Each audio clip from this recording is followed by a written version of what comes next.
Hey, I'm Richard, head trainer here at Anytime Fitness East Chatswood, and I'm here with Brendan Trekky Johnston, who's about to attempt to cycle from Perth to Sydney. Let's head on inside and see what workout he does in the gym. So do you want to just start with the workout we're about to do and let us know is this what you normally do for a warm-up? Yeah, in terms of warming up, as a cyclist of many years now, and it's sort of like I spend most of my athletic time on my bike.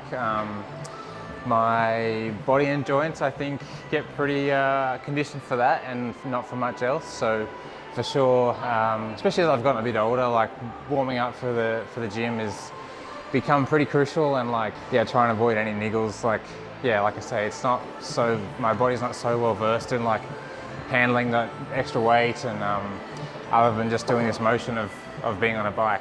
And where did the nickname Trekky come from? When I first started racing, I had a little sponsorship deal as a 15-year-old through Trek Bikes, and a friend of mine just started calling me that, and it stuck. It's a bit of an identity, I guess, around the place. Yeah, right. Yeah. You're now sponsored by Giant, though, is that right? Yeah, I am with Giant for almost 8 years now. Sort of long partnership, and they've really been supportive in any endeavours I've kind of taken on. I went full time with it all 3 or 4 years ago, and then things like this where I'm going to ride across the country, they've been super supportive of, and helping make it happen. So we've got a good thing. Tell us about that, because we'll go into it in more detail as we're going through the workout, but why did you decide that you wanted to try and have a crack at the record from Perth to Sydney? A guy did it way back when I was just kind of coming through, a guy from the Southern Highlands. So it was cool at the time, something that's a very measurable challenge. It's very easy to see how epic that is. Everyone knows how far away Perth is. Lots of people have taken the flight, some people have driven. And it's been in the back of my mind ever since then, along with, as I'm going on in my kind of regular career racing. I quickly did some sums, and 4,100 kilometres in 6 days, you're doing roughly 680 kilometres a day. So if you were going to ride for 20 hours, each 24 hours, you're averaging 35 kilometres an hour. Is that what's your strategy to get it done? Yeah. So it is it's 113 hours on the bike is planned, with 153 hours total. So there is a bit of rest in there. And the days I've planned out, the first day is the longest. Second day is the second longest. So the first day is 730 kilometers. But I'm on a really fast bike, and I've tested all the equipment and tried to kind of dial that in. And from what I've done so far in preparation, it seems like the speed is sort of achievable, but it's really hard to know. Weather is the biggest thing. And also how my body holds up for those lengths of time. I probably won't do more than a 15-hour stint in preparation, which is still going to be a fair bit shorter, and it'll be a one-off. So how the body holds up in this kind of crunched over position for 113 hours in 6 and a bit days is why I guess I've tried to bolster myself a bit more around the gym work, and to feel a little bit more prepared in my frame, rather than just being fit and strong. Can certainly see those cycling tan lines. Yeah, they get a workout, especially as it's heating up. Great form. Thank you. And so you're doing the ride to raise money for Tour de Cure, is that right? Yeah, Tour de Cure have come on board as our charity partner, which is really cool. Yeah, cause close to my heart, having been through that myself at the young age of 17, 18 years old. I don't think I ever really processed that so well until, more recently, the last 3 years or so, has really come back. And I felt like I was running from that recurrence for that entire time. Yeah.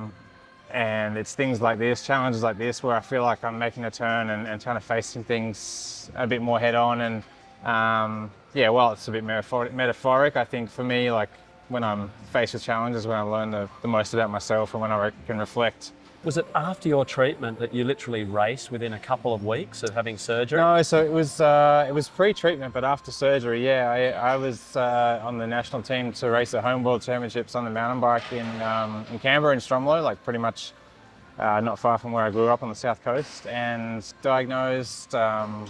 And right then and there, it's to Sydney for a bunch of surgery. I was in hospital for a week, and that race was actually happening 2 or 3 weeks later. So it wasn't quite enough time to recover and do it, but it was more of a thing like, look, you're going to be out, you're going to be in a hospital bed for 12 or more months on and off. So you may as well, if you can recover like surgically and you can do it, then go and do that. All right, let's move on to the next exercise.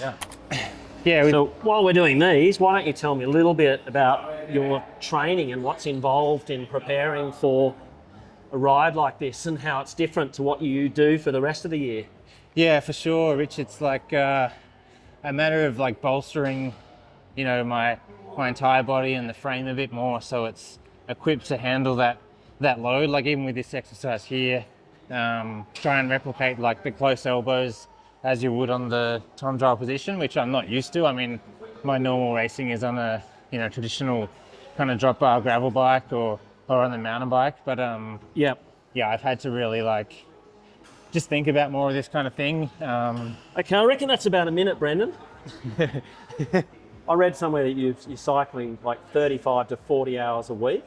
Yeah, that's a sort of on the bigger end of the weeks, but it's between 20 to 35, and as I get through it a little more, like around Christmas, I'm going to load up and do some like 15-hour pushes. But I'm mindful of not like, this thing that I'm going to do is a one-off. It's not something that I think I can really train for, too much on like in terms of replicating it, because it's just so epic, and I don't want to railroad my whole season just, and even mentally as well, being cracked like before getting to it, is something that I'm mindful of.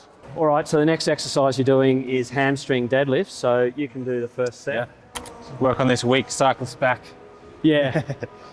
Yeah, well, your posterior chain would be the thing that you really need to work on, because you're in that flex position on the bike the whole time. So really important you actually want to try and keep more of an arch in your lower back when you're doing that. So stick your bum out more and that's better. Yeah, you just want to make sure you're keeping an arch in your back the whole time and not getting a rounded back, especially at the bottom of the movement. Yeah.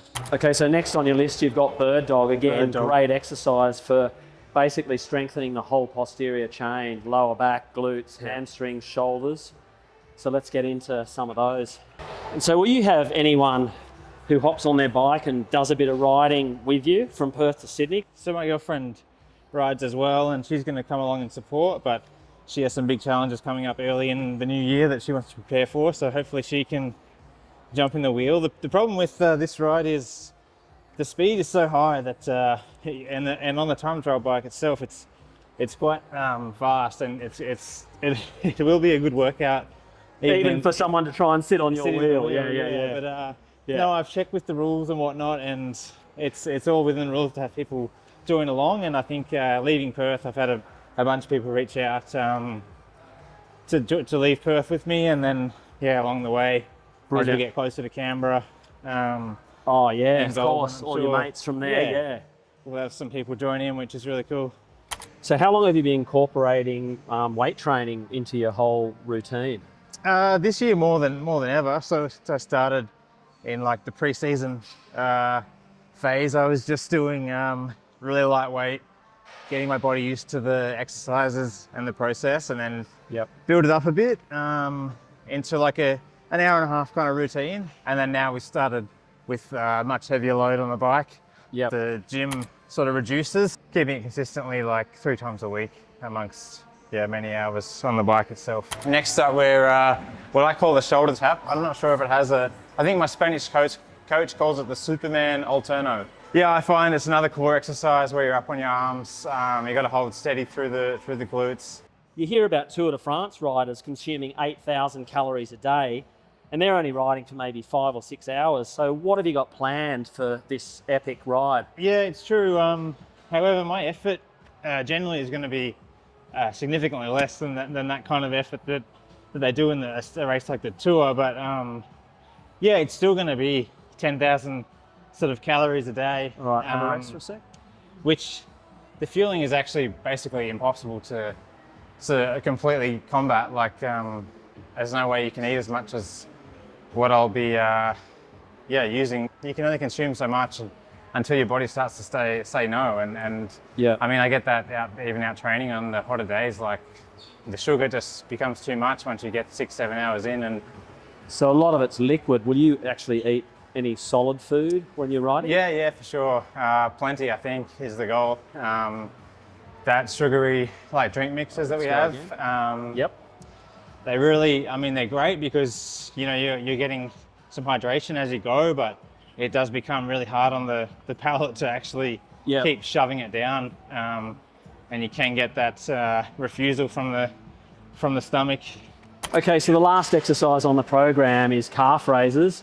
Obviously, calves are a big part of cycling, one of the main muscles used to generate power on the bike. So yeah, really important to strengthen those. So here, Brendan's just doing a weighted single leg calf raise.